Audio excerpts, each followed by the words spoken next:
Which among the following curve is use to depict the long run behaviour of population growth? Normal curve, logistic curve, exponential curve या ogive?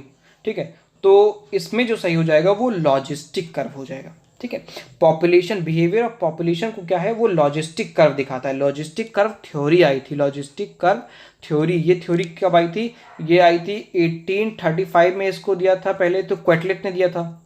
ठीक है, QUTLET पहले क्वेटलेट ने दिया था। उसके बाद 1938 में इसी को वापस से वरहर्स ने दिया था।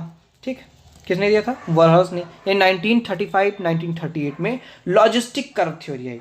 इस कर्व थ्योरी ने क्या कहा? इसने कहा कि पॉपुलेशन जो है, जो पॉपुलेशन है वो जैसे जैसे डेंसिटी बढ़ती जाती है, जैसे जैसे डेंसिटी बढ़ती जाती है वैसे वैसे पॉपुलेशन घटती जाती है।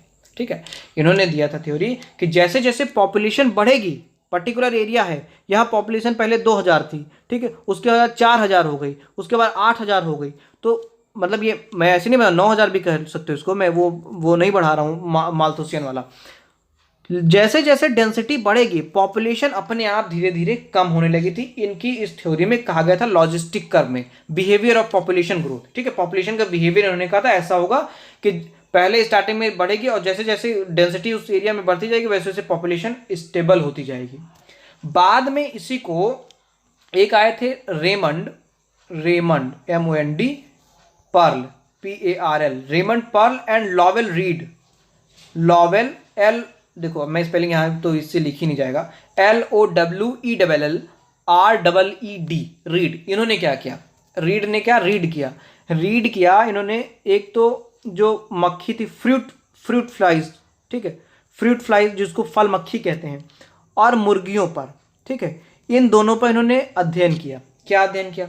इन्होंने फ्रूट फ्लाइज को एक डिब्बे में, एक जार में बंद किया, और जार में बंद करने के बाद देखा कि जैसे जैसे इनकी संख्या एक लेवल तक बढ़ती जाती है, फिर डेंसिटी खूब बढ़ी, और जैसे जैसे डेंसिटी बढ़ती जाती है इनकी अचानक से संख्या घटने लगती है, और घटते घटते एक दिन हो जाती है खत्म।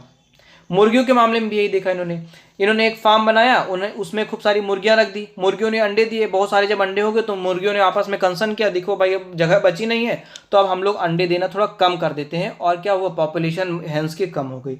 फिलहाल इनकी ये जानवरों की स्टडी जो है ये पॉपुलेशन पर, ह्यूमन पॉपुलेशन पर लागू कर रहे थे, इसलिए एक इनकी आलोचना हो सकती है इस मामले में।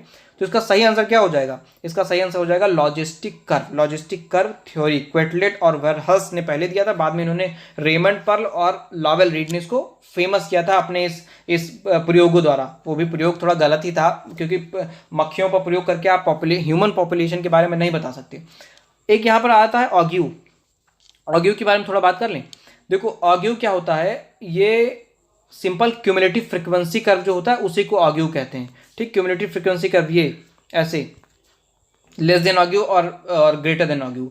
और जो नॉर्मल कर्व होता है, नॉर्मल कर्व क्या होता है? वो बेल शेप्ड कर्व होता है। ठीक है, बेल शेप्ड कर्व को नॉर्मल कर्व कहते हैं। और एक्सपोनेंशियल तो जैसे ये जे शेप्ड कर्व को क्या कहते हैं? एक्सपोनेंशियल कर्व कहते हैं।